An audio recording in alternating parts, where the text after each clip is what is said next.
Yo, what is up? This is Rafael from NBA Big Board, and I have Sam Ferris from the Draft Dummies on the show today. And in this episode, we are going to talk about the exciting 2022 NBA rookie class. So I guess it was the class of 2021, but we're going to talk about who's the most exciting rookie, the rookie of the year, and the best 5 rookies going forward. Stay tuned.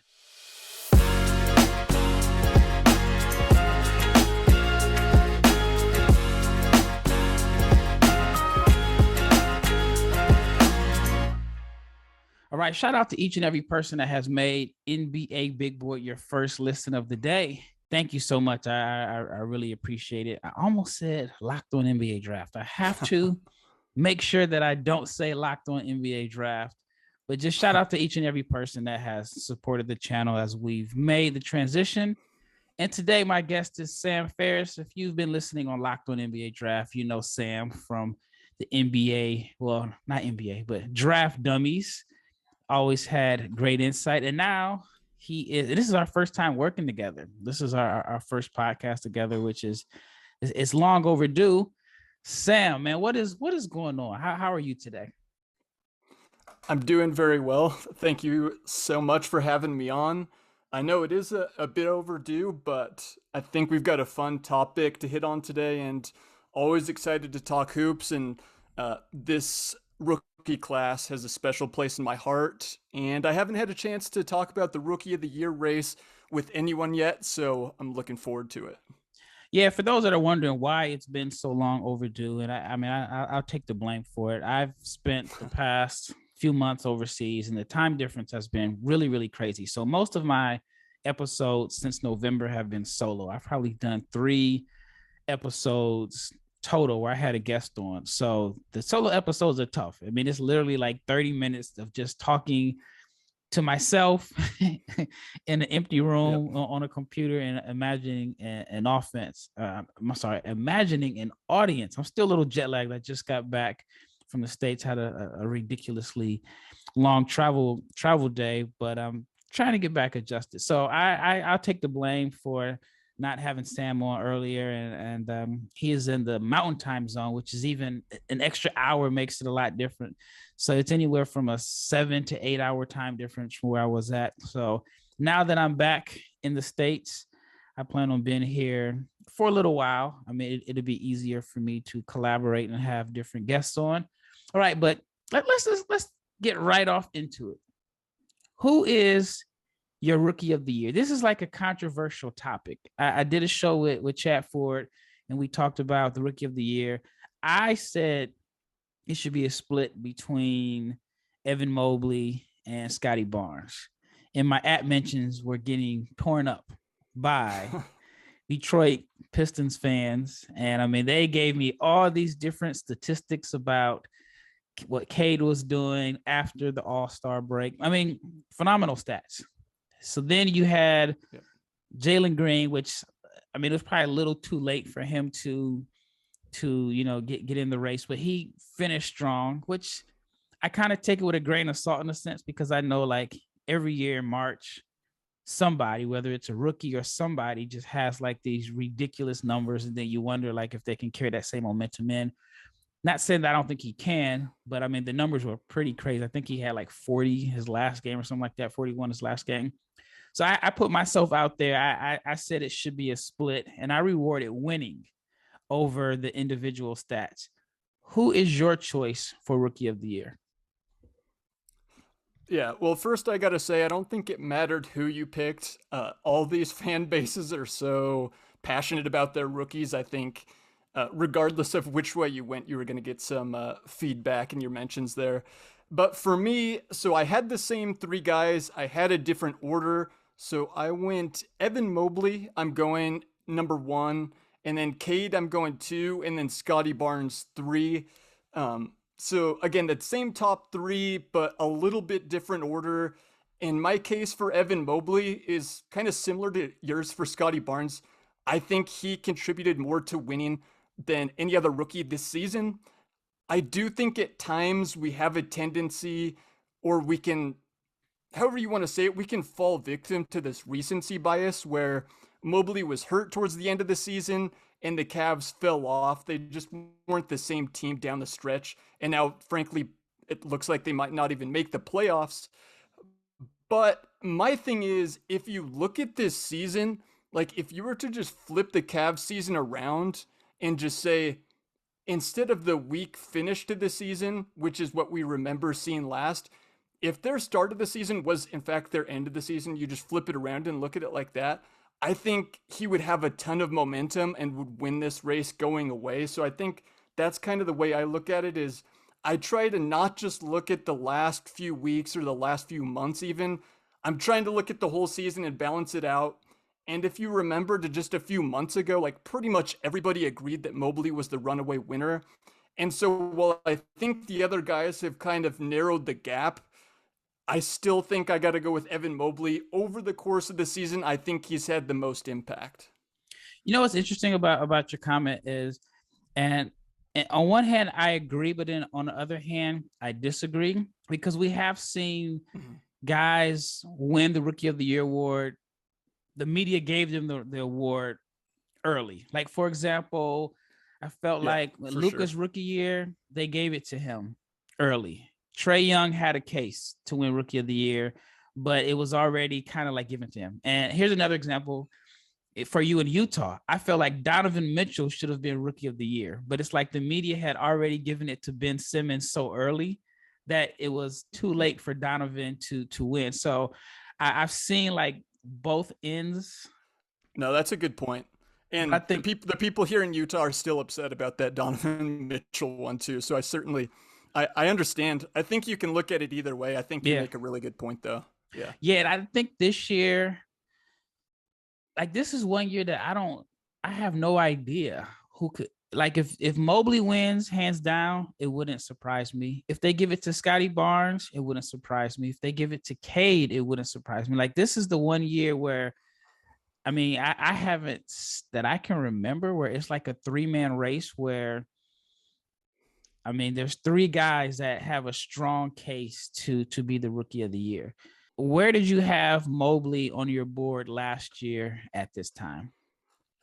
Yeah, so he would definitely move up. So I had him in the same tier as Jalen Suggs and Jalen Green. So I had Cade kind of a half tier above those 3, and then those 3 in a tier together. I would still move him up from there, obviously. The reason, and Jalen Suggs didn't have the season that these other guys had, just really struggled to shoot the ball mainly. And then injuries also kind of bit him as well. The reason why I basically, like I said, I had those 3 guys in the same tier. I viewed them all very similarly as prospects, but kind of my thought process in the past was that when I had bigs in the same tier as wings and guards, I would kind of automatically move the bigs down to the bottom of the tier. But I think I've kind of reevaluated that moving forward. And I think the reason I was kind of wrong about that is because Evan Mobley just is not a traditional big. He's just so much more versatile than that. And that's kind of the key to why he was so good and so effective this year for Cleveland is he didn't even really play as their traditional big. He allowed them to play Jared Allen next to him. And because of that versatility defensively, he helped them unlock the defense that kind of propelled them this season. So I think that's where that was kind of a misstep for me, and that's kind of helped me reevaluate a little bit looking forward. So it's not like I was low on him per se. I think I just slightly undervalued his versatility defensively and kind of just categorized him too much as just a traditional big in a sense. Now, do you think that how you view, like how you rank the rookies, do you think that is how it's going to play out in the media? Or do you think the media is going to choose someone totally different? It seems to me like Scottie Barnes is going to win. I think if I had to guess, I'd go Barnes 1, Mobley 2, Cade 3. That's kind of the read that I have on it right now. Which is crazy because, and I don't want to say I wasn't high on Barnes. I was wrong on Scottie Barnes. I did not see this type of scoring output, this assertiveness on offense. And it's kind of made me look at a couple prospects in this 2022 draft that I am not as high on because I'm like, this guy isn't assertive. He tries to fit in as opposed to standing out. And then I have to wonder, like, was it Florida State holding Scottie back? Was it Nick Nurse putting like I don't know, a battery in his back and charging him full of confidence? I can't put my finger on exactly what it was, but I mean, on draft day, I remember everybody being shocked that he went ahead of Jalen Suggs. And I mean, I think most mocks had automatically just plugged Suggs, Toronto, Kyle Lowry replacement. And I mean, Masai knows exactly what he's doing. So it's hard to, to bet against Masai. All right. Before we get into the next segment, I actually want to talk to you in the next segment about like your overall rookie rankings. We'll go to like your top 10 rookies, which I think this class is deep enough to where you can rank up to 5 to 10 rookies. But I want to talk to the audience about BetOnline, and that is because betonline.net is your number one source for all of your betting stats and sports info. You can find all of the latest sports developments, league reviews, and news, including the playoffs, which get started this weekend, and the beginning of the Major League Baseball season. BetOnline is your continued source for all of your sporting wagering information, from live betting to playoffs, esports, and more. So head to the website today, use your mobile device to learn more about the trends in action, and BetOnline is where the game starts. All right. Thank you for making NBA Big Board your first listen of the day. Now, I would suggest you check out the Locked On Now podcast. Crazy play of words there. And the Locked On Now podcast gives you recaps of every NBA game with analysis from our local experts. It is free and it is available wherever you get your podcasts. All right. This is Rafael, NBA Big Board, Sam Ferris, Draft Dummies. I keep wanting to say NBA Draft Dummies because I run NBA Draft Junkies, and I know people have gotten us confused before, and I almost got us confused here on this podcast. All right, so give me your this year. So unfortunately, there's only 2 rookie teams. Let's say there were 3. If you have a list that long. Who is your first team all rookie? Let's see how many guys I have listed out. I think I can go to like 14, 15 guys here. So the first team, I think four spots are locked in. I meant to warn you not to cut you off.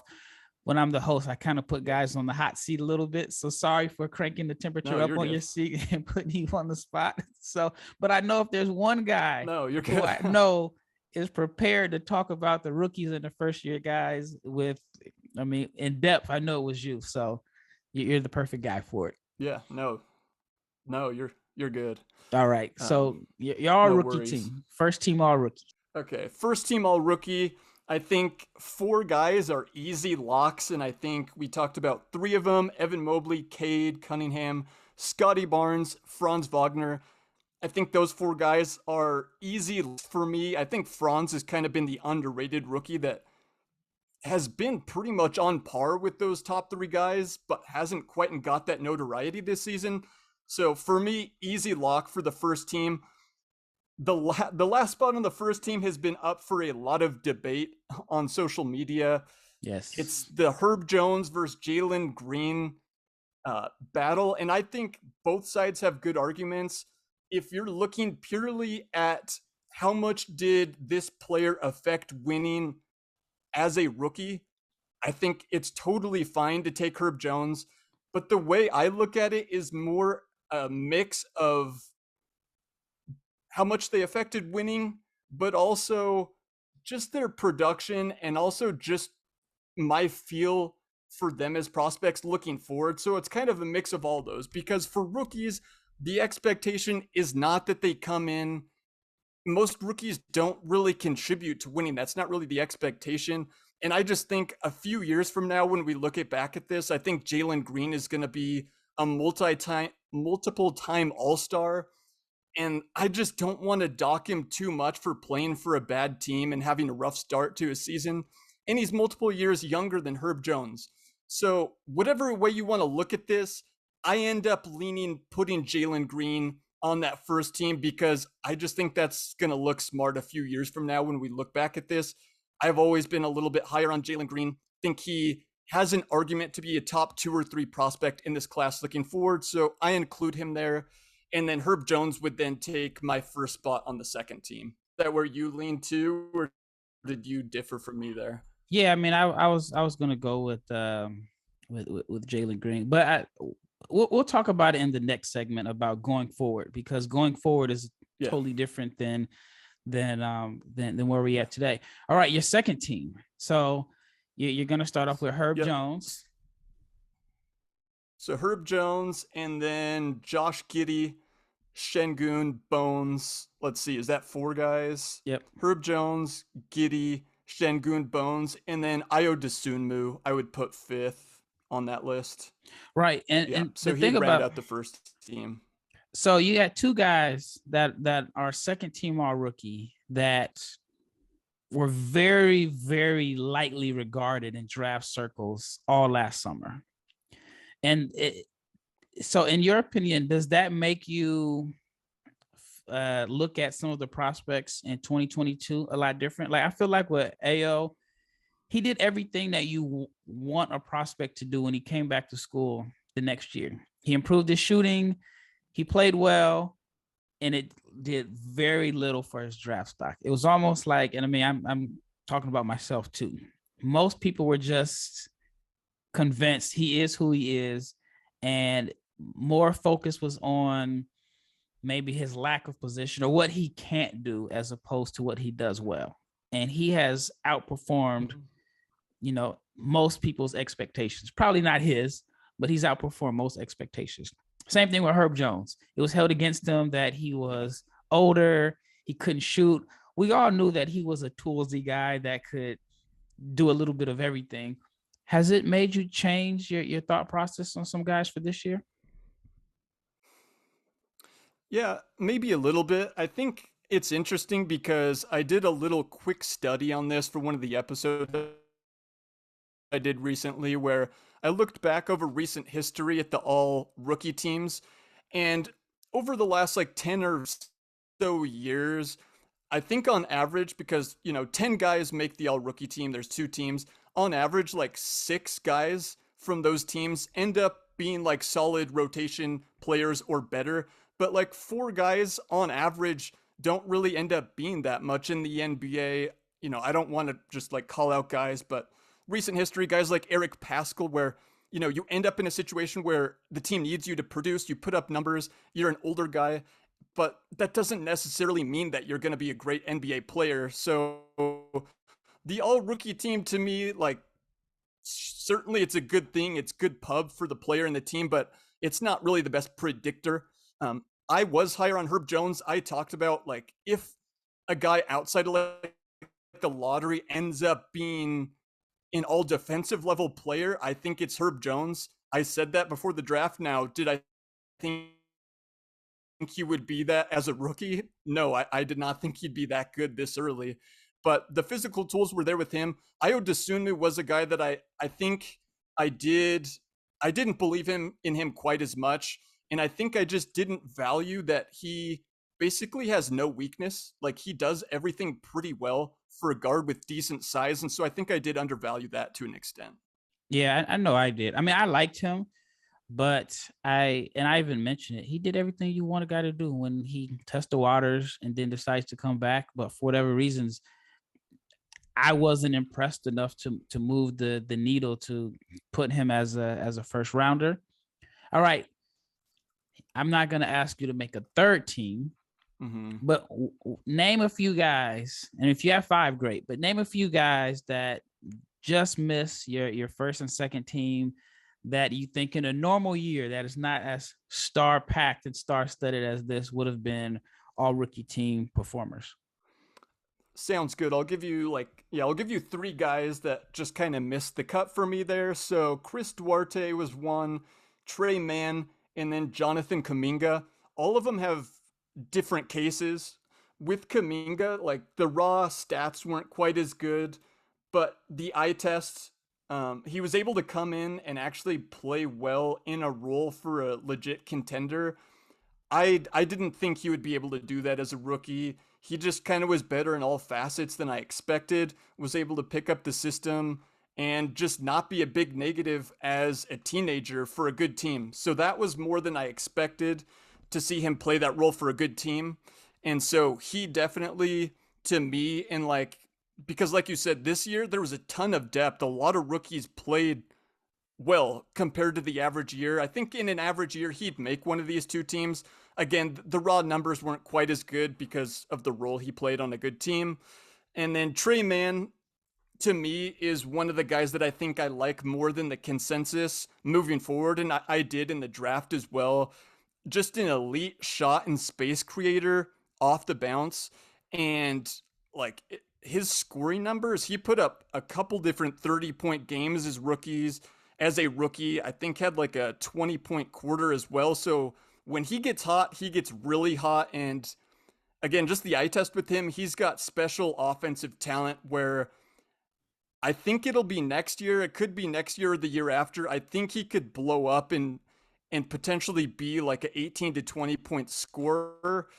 Whether he ends up being kind of like that sixth man type or good enough to start, I think that's up for debate. But just a lot of good flashes this year, and he's going to get time for an OKC team that continues to rebuild. And then the last one, Chris Duarte, played well. The efficiency was solid. I think he was just kind of like decent at everything. Did suffer some injuries, and I think the negative with him is, frankly, he played for a Pacers team that not a lot of people watched. I don't think they were the most interesting team to watch this year. Didn't generate a ton of buzz in the media, and he's not the most sexy prospect because he's already 24.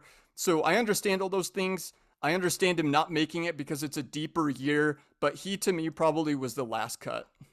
Interesting about the Pacers was I saw that O'Shea Brissett led the team in almost every statistical category. And that's because not everybody qualified because they didn't play the minimum games. So I thought that was very, very interesting.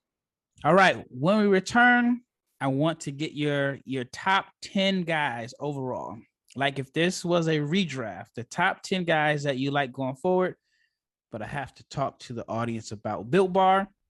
And that's because it's obviously it's mid-April and most people have pretty much given up on their New Year's resolutions. Now, if you have, I have hope for you.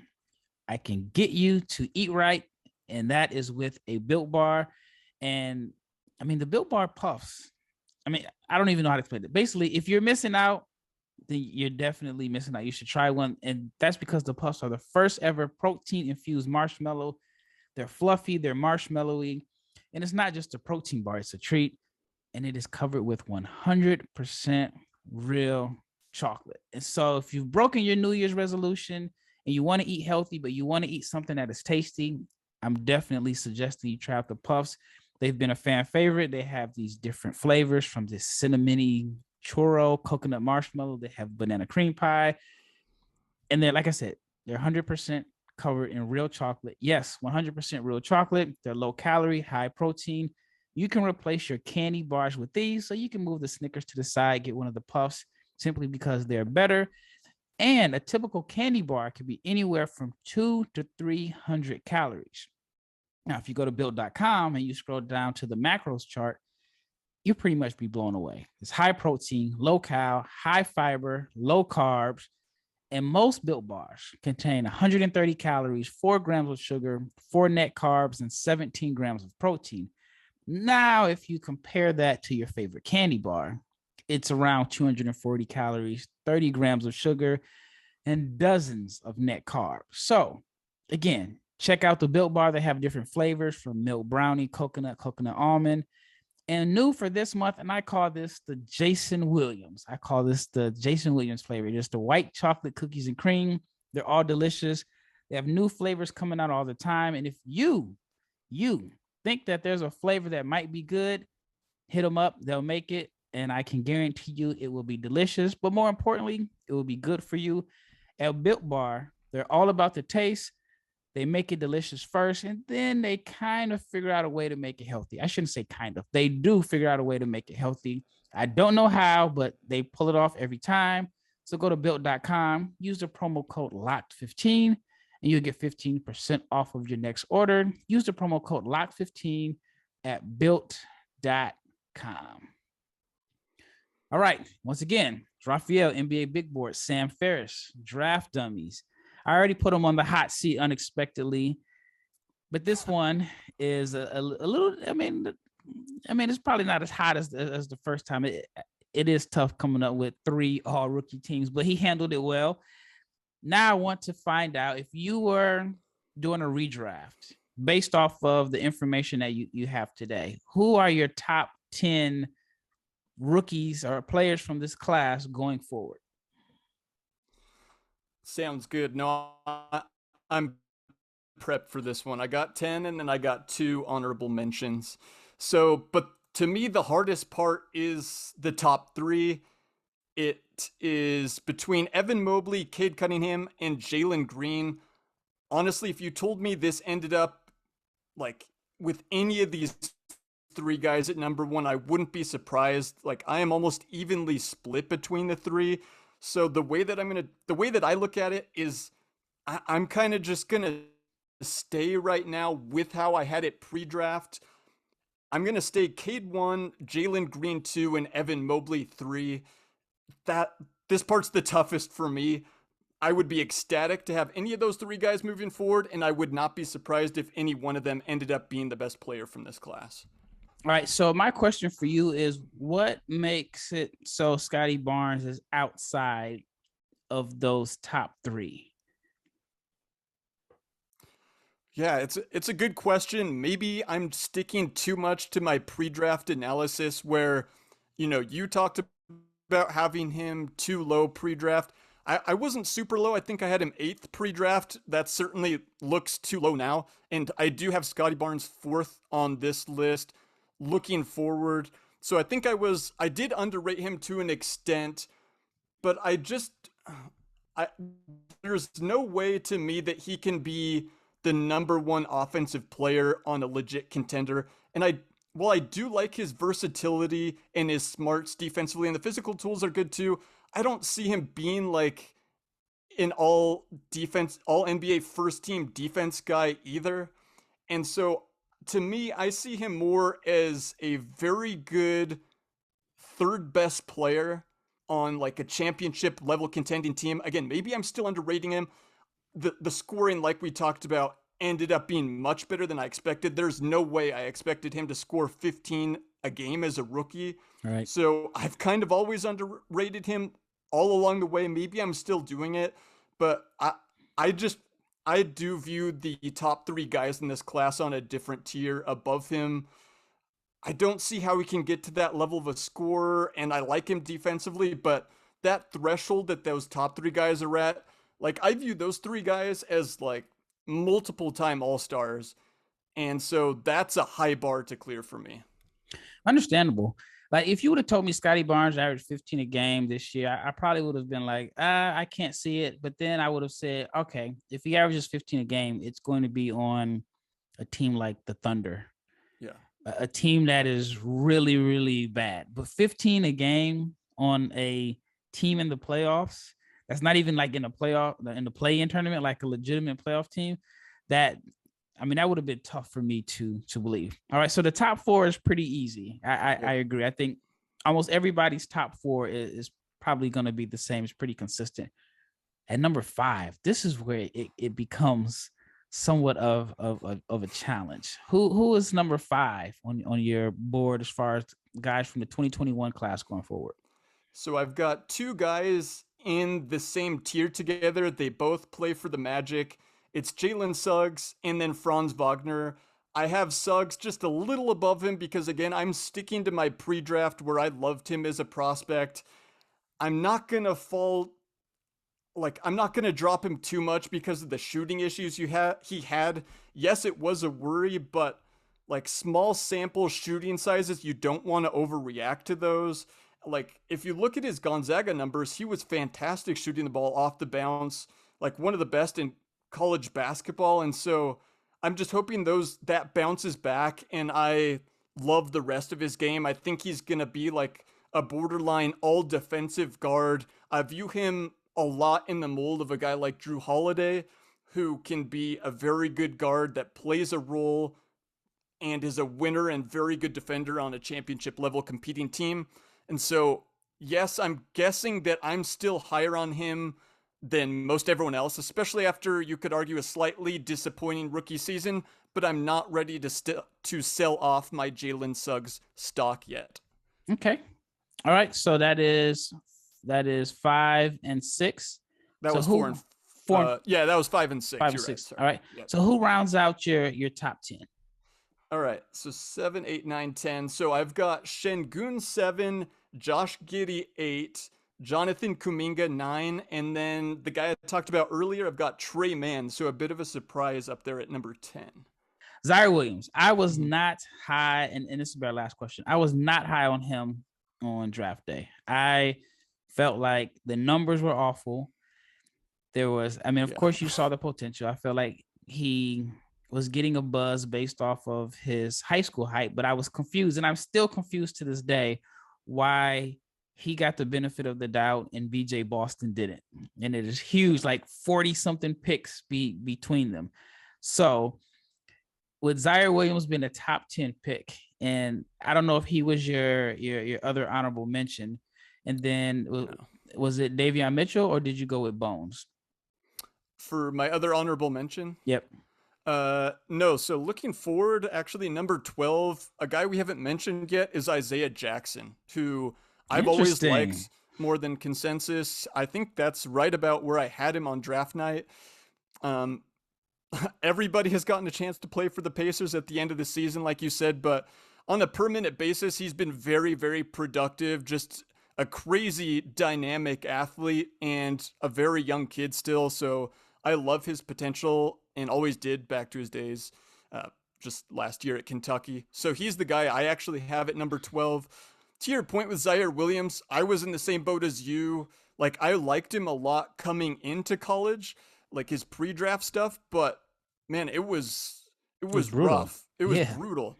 And so I've actually drawn some comparisons to Pat Baldwin this year, like similar frame, similar shooting ability, the skill, but not a lot of physicality, but has the size that teams look for on the wing. So I'm interested to see kind of the difference there, where can Pat Baldwin go in, shoot the lights out in workouts, and move up just because of how he looks in those workouts, his frame, and just the skill level at that size with the pre-college sample. But yeah, like there was no reason based off what you saw at Stanford with Ziaire Williams that he should have gone top 10. And I was pretty shocked he went that high, especially an organization like Memphis. Now, I understood them kind of thinking, we've got a good team, let's swing for the fences here. And, the reviews were mixed as a rookie, but it's worth noting that he did play for them and didn't kill him when he was on the floor. And so, like, I think it went about as well as I would have expected, but like you, I was lower than him coming into the draft. Yeah, and I mean, you just opened a whole can of worms, but the whole Patrick Baldwin thing, I would love to talk to you about that in another podcast, because if Baldwin goes top 10 with the season he had, then it's almost like I'm just going to start advising highly regarded kids. Don't even go to college. It doesn't even matter what you do. Just prepare for the combine. You can shoot. I mean, his field goal percentage look more like a batting average than a field goal percentage. I know. Yeah, that's a whole different topic, because Shaedon Sharpe too, like what if he had played, if he played one game, for example, and just really struggled and then they sat him out, does he just like drop a ton? Like, to me, it was probably smart that he didn't play at all, because I think he's going to end up going top 7 without ever playing in college. So yeah, he still has to declare. I mean, there's some rumblings that he's going to go back, but we'll see. Well, man, thank you so much for coming on. I know this was, it was fun for me. It was long overdue. For the audience that is new to you and your work, where can they find you at on social media? Yeah, you can follow me at Draft Dummies on Twitter. You've probably seen my account before. I've had the same logo for a while, but always there posting some stats, my thoughts, and a lot of clips as well, both of rookies, but also of the next class of guys. So I love doing both of that, and I'm always watching basketball. So yeah, you can follow me at Draft Dummies on Twitter.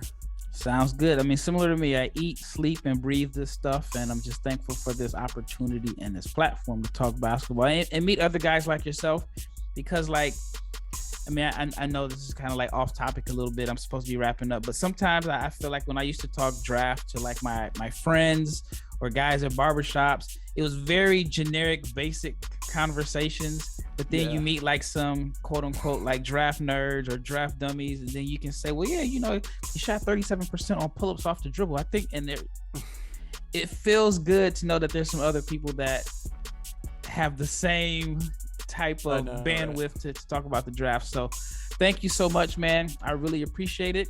All right, before we go, I want to talk to everyone about the Locked On NBA podcast, and it is the Locked On experts that are covering the biggest stories around the NBA. It is every Monday through Friday, and they get it done in less than 30 minutes.